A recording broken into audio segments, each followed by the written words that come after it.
जय हिंद बच्चों। इससे पहले वाले लेक्चर में मैंने आपको पढ़ाया था ओरल कैविटी, और ओरल कैविटी के अंदर आपको एक पार्ट्स पढ़ाया था लिंगुआ या जीभ। इसके बाद हम अगला पार्ट लेते हैं दांत या टीथ।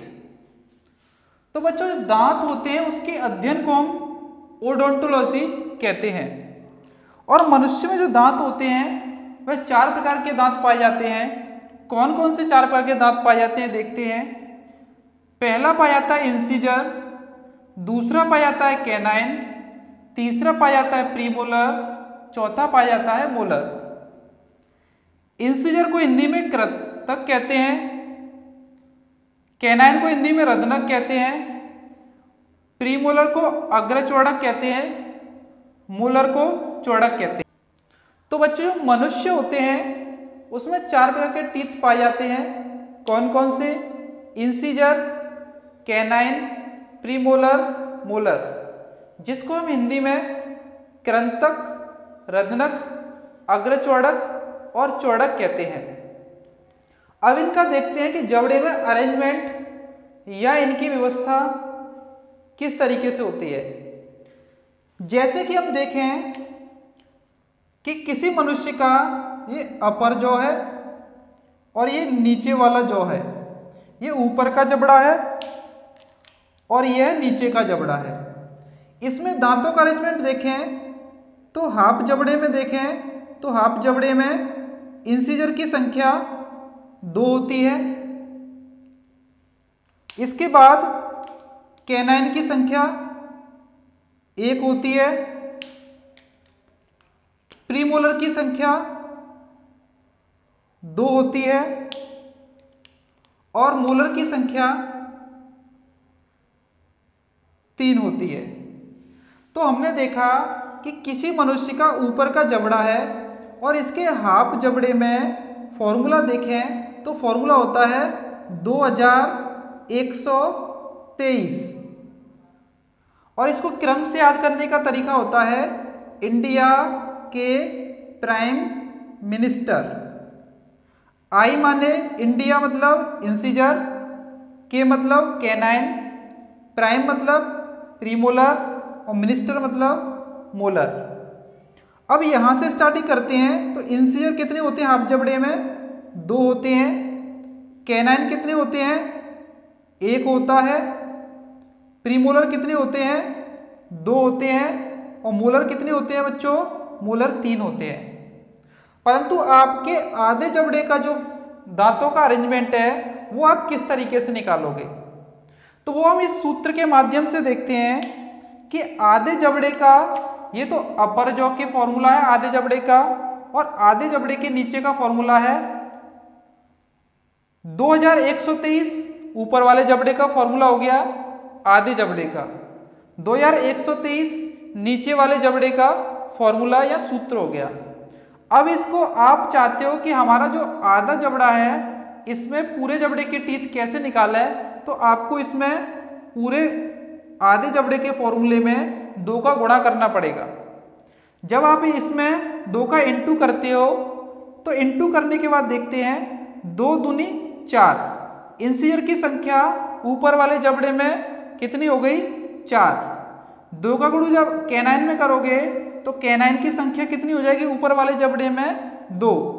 2 का गुणा प्रीमोलर में करोगे तो 2 दूनी 4, तो प्रीमोलर की संख्या ऊपर वाले जबड़े में कितनी होगी?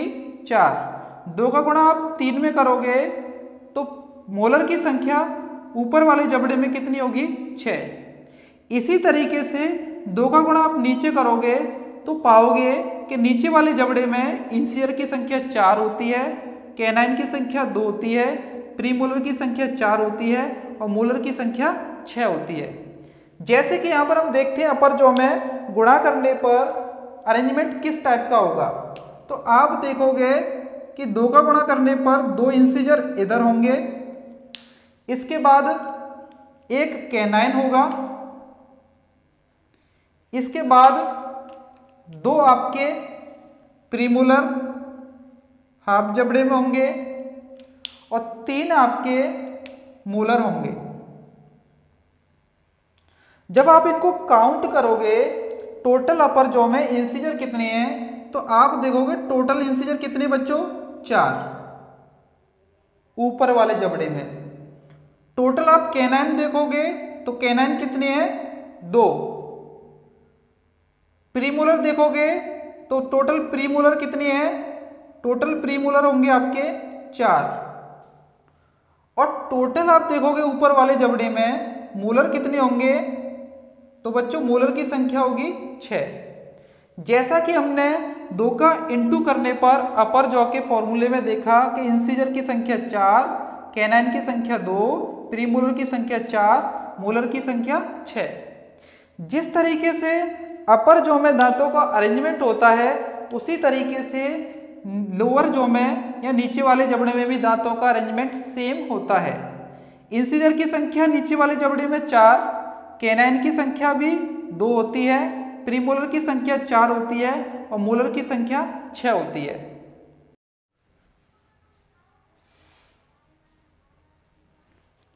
अब बच्चों ऊपर और नीचे के जबड़े में टोटल इंसीजर की संख्या देखें तो टोटल इंसीजर की संख्या कितनी होती है, तो टोटल इंसीजर की संख्या होती है 8। टोटल ऊपर और नीचे के जबड़े में कैनाइन की संख्या देखें तो कितनी होगी, 4। टोटल प्रीमोलर की संख्या देखें ऊपर और नीचे के जबड़े में तो प्रीमोलर की संख्या कितनी हो गई, 8। और टोटल मोलर की संख्या देखें ऊपर और नीचे के जबड़े में तो मोलर की संख्या कितनी होगी, 12। जब आप इनको काउंट करोगे तो 8 और 4 12, 12 8 20, 20 और 12 टोटल संख्या कितनी निकल के आई, 32। तो जब मनुष्य की उम्र 27 या 30 वर्ष होती है जिसे हम वयस्क मनुष्य कहते हैं, उसमें दांतों की संख्या टोटल कितनी होती है बच्चों, 32 होती है। 16 दांत तो होते हैं ऊपर के जबड़े में और 16 दांत होते हैं नीचे के जबड़े में और टोटल दांत होते हैं ऊपर नीचे के जबड़े में 32। इसके बाद बच्चों अब देखते हैं इन चिल्ड्रन बच्चे में दांतों का फॉर्मूला क्या होता है और दांतों की संख्या कितनी होती है। तो इन चिल्ड्रन या बच्चे में देखें जिसकी उम्र 8 से 10 वर्ष होती है तो बच्चे के आधे जबड़े में हाफ जॉ में दांतों का जो फॉर्मूला होता है वो होता है 2120 या जिसको आप बोल सकते हो 21-20। इंसीजर की संख्या आधे जबड़े में 2 होती है, कैनाइन की संख्या 1 होती है, प्रीमोलर की संख्या 2 होती है और मोलर की संख्या 0 होती है। तो जो बच्चा होता है उसमें मोलर दांत नहीं पाए जाते। इसी तरीके से आप नीचे वाले जबड़े के दांतों की संख्या देखोगे तो इंसीजर होते हैं 2, कैनाइन होता है 1, प्रीमोलर होते हैं 2, मोलर होते हैं 0। तो बच्चे में अपर और लोअर जॉ में मोलर की संख्या 0 होती है। अगर आप पूरे जबड़े का फॉर्मूला जो दे रखा है उसमें 2 का इंटू कर दोगे तो दांतों की संख्या पूरे जबड़े की निकल के आ जाएगी। जैसे 2 का गुणा हाफ जबड़े के इंसीजर में करोगे तो 2 दूनी 4, कैनाइन में करोगे तो 2, प्रीमोलर में करोगे तो 4 और मोलर में करोगे क्योंकि मोलर अनुपस्थित होते हैं तो 2 का गुणा जब 0 में करोगे तो संख्या कितनी आएगी, 0 या 0 आएगी। इसी तरीके से आप लोअर जॉ या नीचे के जबड़े में देख सकते हो 2 का इंटू 2 में करोगे तो 4, 2 का इंटू 1 में करोगे तो 2, 2 का इंटू 2 में करोगे 4 और 2 का इंटू 0 या 0 में करोगे तो 0 ही प्राप्त होगा। तो बच्चे में इंसीजर उपस्थित होते हैं, कैनाइन उपस्थित होते हैं, प्री मोलर उपस्थित होते हैं, मोलर जो है वो अनुपस्थित होते हैं। बच्चे के ऊपर के पूरे जॉ में 4 इंसीजर होते हैं, 2 कैनाइन होते हैं, 4 प्रीमोलर होते हैं और मोलर 0 होते हैं। इसी तरीके से नीचे वाले जबड़े में incisor 4, canine 2, premolar 4, molar 0। Total देखें तो इंसीजर जो होते हैं टोटल इंसीजर बच्चे में होते हैं 8 अपर और नीचे के जबड़े में, कैनाइन होते हैं 4, प्रीमोलर होते हैं 8 और मोलर होते हैं 0। जब आप इनको जोड़ोगे तो 8 और 4 12, 12 और 8 20। तो 10 तो ऊपर के दांत होते हैं ऊपर के जबड़े में और 10 दांत होते हैं नीचे के जबड़े में और टोटल दांतों की संख्या होती है 20। और मनुष्य में बच्चे जो दांत उपस्थित होते हैं वो जबड़ों में उपस्थित होते हैं। जबड़ों के अंदर भी जो सॉकेट होता है, जॉ सॉकेट, उसके अंदर धसे हुए होते हैं। जैसा कि मैंने डायग्राम में दिखाने की कोशिश की है कि ये आपका जबड़ा है, जॉ है, और जॉ के अंदर जॉ सॉकेट पाया जाता है, सॉकेट ऑफ जॉ। तो सॉकेट जो है ये गम्स का होता है, मसूड़ों का बना हुआ होता है और इसके अंदर धसे हुए होते हैं दांत। जैसा कि यहाँ पर आप देख रहे हो दांतों का अरेंजमेंट दिखाया है। अगर आप आधे जबड़े में देखोगे तो सबसे पहले मिलेंगे आपको इंसीजर, इसके बाद मिलेगा आपको कैनाइन, इसके बाद मिलेगा आपको प्रीमोलर और इसके बाद लास्ट में मिलेंगे आपको मोलर। तो बच्चों मैंने आपको टीथों के अरेंजमेंट के बारे में समझाया। आप इसका स्क्रीनशॉट लीजिए और स्टडी को आगे जारी रखते हैं। जब तक आप इसका स्क्रीनशॉट लीजिए।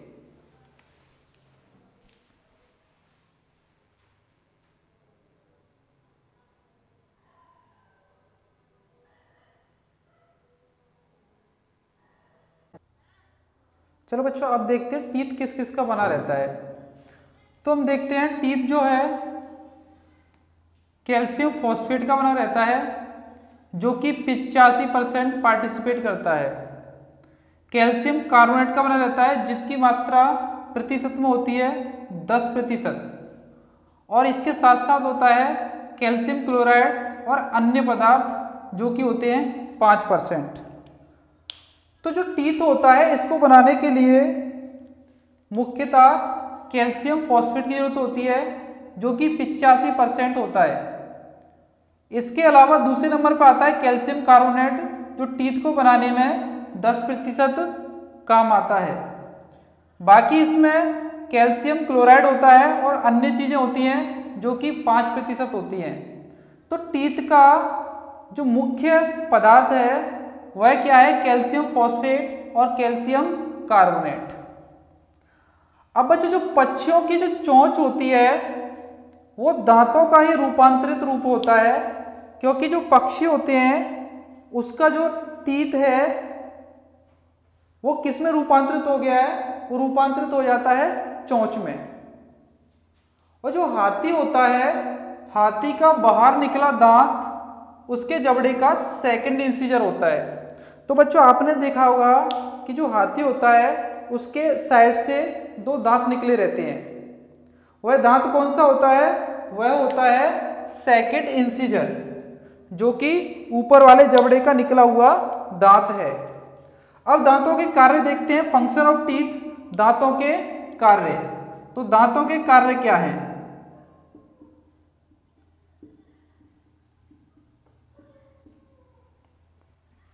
तो इंसीजर देखें तो इंसीजर जो है 4 तो होते हैं ऊपर के जबड़े में, 4 होते हैं नीचे के जबड़े में और टोटल इंसीजर होते हैं ऊपर नीचे के में मिला के 8 टीथ होते हैं।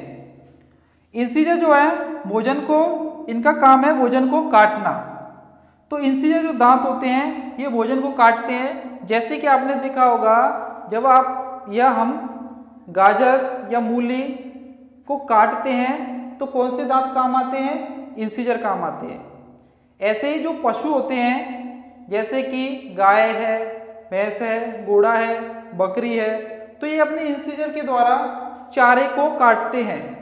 तो शाकाहारी जंतुओं में जो शाकाहारी जानवर होते हैं उनमें इंसीजर जो होता है वो साइज में कैसा होता है? चौड़ा होता है। तो इंसीजर होते हैं टोटल संख्या में 8 होते हैं। इनका कार्य होता है भोजन को काटना और शाकाहारी जानवरों में इंसीजर क्या होता है? चौड़ा होता है साइज में। कैनाइन देखते हैं। कैनाइन जो होते हैं ऊपर के जबड़े में 2, नीचे के जबड़े में 2, टोटल संख्या होती है इनकी 4। कैनाइन का क्या कार्य है? इनका कार्य होता है भोजन को फाड़ना और चीरना। जैसा कि बच्चों जंगल में जो मांसाहारी जानवर होते हैं जैसे कि शेर है, लोमड़ी है, लग्गड़बग्गा है, तो जो मांसाहारी जानवर होते हैं उनके जो कैनाइन होते हैं वो साइज में थोड़े से लंबे होते हैं। जैसे बिल्ली है, कैट है, तो उनके आपने टीथ देखे होंगे। जो कैनाइन दांत होते हैं ये क्या होते हैं, साइज में थोड़े लंबे होते हैं और इनका कार्य होता है भोजन को फाड़ना और चीरना। इसी वजह से जो शेर है या बाघ है वो शिकार कर पाते हैं और अपने शिकार को चीर फाड़ देते हैं। किस टीथ के द्वारा, कैनाइन के द्वारा। मांसाहारी जानवरों में कैनाइन जो होते हैं वो अत्यधिक नुकीले होते हैं या कैनाइन जो होता है अधिक नुकीला टीथ होता है। प्रीमोलर जो होते हैं, प्रीमोलर और मोलर देखते हैं, तो प्रीमोलर जो होते हैं वो ऊपर के जबड़े में 4, नीचे के जबड़े में 4, टोटल प्रीमोलर हो गए 8। मोलर जो होते हैं ऊपर के जबड़े में 6, नीचे के जबड़े में 6 और टोटल मोलर होते हैं 12। इनका कार्य क्या है, इनका कार्य होता है भोजन को पीसना या चबाना। तो बच्चों हमने देखा इंसियर दांत का कार्य होता है भोजन को काटना, कैनाइन का कार्य होता है भोजन को चीरना या फाड़ना और प्रीमोलर मोलर का काम होता है भोजन को पीसना या चबाना। जैसे हम भोजन को जब काटते हैं, काटने के बाद यह जो एनिमल्स होते हैं मांसाहारी वो भोजन को कैनाइन के द्वारा चीर फाड़ करते हैं और जो हमारे प्रीमोलर या मोलर होते हैं उसके द्वारा हम भोजन को पीसते हैं या चबाते हैं। मनुष्य में जो थर्ड मोलर होते हैं वो लगभग 20 वर्ष की आयु में निकलते हैं जिन्हें हम विजडम टीथ या बुद्धि दांत कहते हैं। तो मनुष्य में जो थर्ड मोलर टीथ होते हैं, क्योंकि जब आप जबड़े में टीथों का अरेंजमेंट देखोगे तो लास्ट में 1 2 3 इधर होंगे आपके, 1 2 3। ये तो आपका है फर्स्ट मोलर, ये है आपका सेकंड मोलर और ये है आपका थर्ड मोलर। तो जो थर्ड मोलर वाले जो टीथ होते हैं वो मनुष्य में कैसे होते हैं, विजडम टीथ कहलाते हैं, बुद्धि दांत कहलाते हैं, क्योंकि इनका जो निकलना प्रारंभ होता है वो 20 वर्ष की आयु के बाद प्रारंभ होता है और इनको हम विजडम टीथ या बुद्धि दांत कहते हैं, क्योंकि ये हमारे शरीर में किसी काम के नहीं होते। अब देखें हम जो कैनाइन होते हैं उनका भी हमारे शरीर में कोई खास कार्य नहीं है और थर्ड मोलर का तो कोई कार्य है ही नहीं। तो इसीलिए कैनाइन, मनुष्य में कैनाइन जो मिलते हैं और थर्ड मोलर मिलते हैं, थर्ड मोलर को हम विजडम टीथ या बुद्धि दांत भी कहते हैं। ये मनुष्य में कैसे टीथ होते हैं, ये वेस्टिजियल टीथ होते हैं, अवशेषी दांत होते हैं, क्योंकि इनका कोई कार्य नहीं होता। तो बच्चों जो थर्ड मोलर टीथ होते हैं ये आपके 20 वर्ष की उम्र में निकलना प्रारंभ करते हैं। जैसे आपकी 20 से 21 वर्ष की उम्र होगी तो पहले आपका फर्स्ट थर्ड मोलर वाला टीथ निकलेगा अपर पार्ट से या अपर से या लो से। तो आपका जो लोअर जो है या अपर जो है इसके किसी भी राइट या लेफ्ट पार्ट से थर्ड मोलर निकलना प्रारंभ कर सकता है। जैसे आपकी उम्र बढ़ती चली जाएगी वैसे ही विजडम जो टीथ हैं वो निकलते चले जाएंगे और लास्ट में फाइनली आके लगभग 4 विजडम टीथ निकल आते हैं जिनको हम बुद्धि दांत या अकल दाढ़ कहते हैं। और 28 से तो पूरा गड़बड़ जाएगा।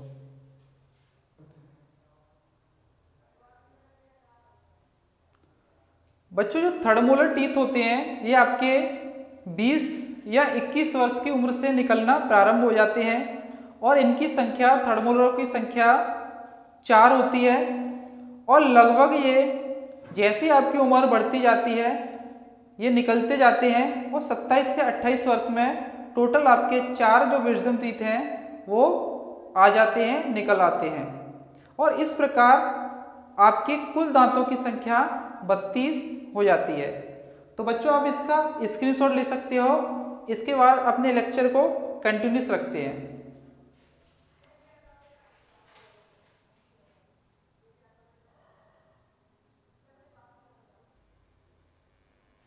बच्चों अब देखते हैं थीकोडोंट किसे कहते हैं। जॉ सॉकेट में उपस्थित जो दांत होते हैं उनको हम थीकोडोंट कहते हैं। अब जॉ सॉकेट में या जो आपका जॉ जबड़ा होता है उसके अंदर जो उपस्थित होते हैं उन दांतों को हम थीकोडोंट कहते हैं। और ये किस किस में पाए जाते हैं, ये मिलते हैं मैमल्स में और क्रोकोडाइल। क्रोकोडाइल मगरमच्छ में पाए जाते हैं और ये मैमल्स में पाए जाते हैं। बच्चों मैमल्स किसे कहते हैं, मैमल्स उसे कहते हैं जो बच्चों को जन्म देते हैं और बच्चों को स्तनपान कराते हैं या बच्चों को दुग्ध पिलाते हैं, उनको हम मैमल्स कहते हैं। जैसे कि ह्यूमंस है, काऊ है, बफेलो है।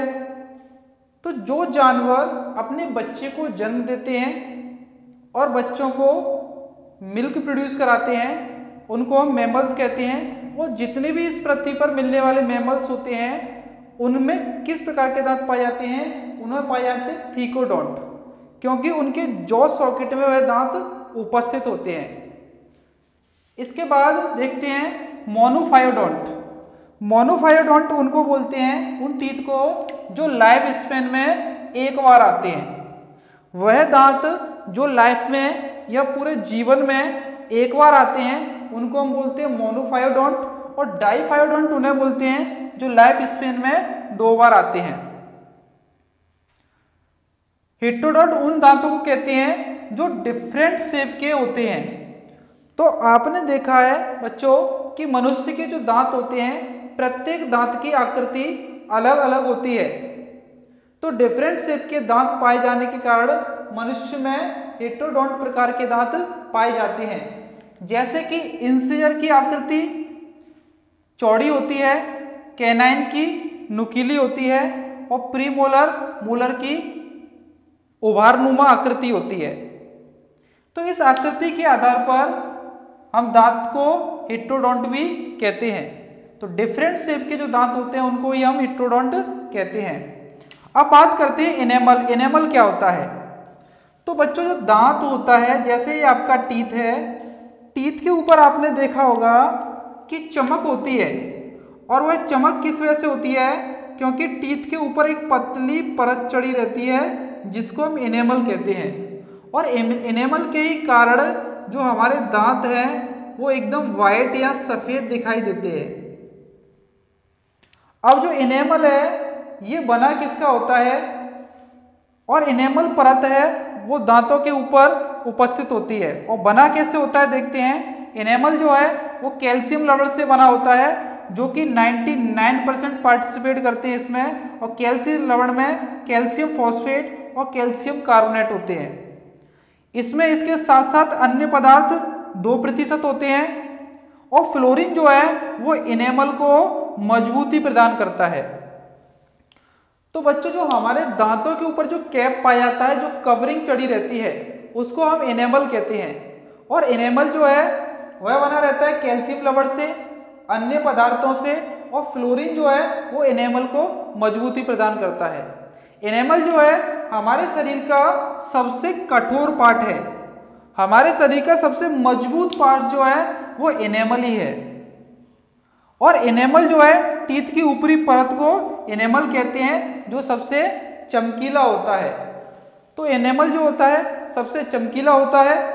इनेमल हमारे शरीर का सबसे हार्ड पार्ट है। और इनेमल जो होता है कैल्शियम लवण अन्य पदार्थों से बना होता है। और फ्लोरीन जो है वो इनेमल को मजबूती प्रदान करती है।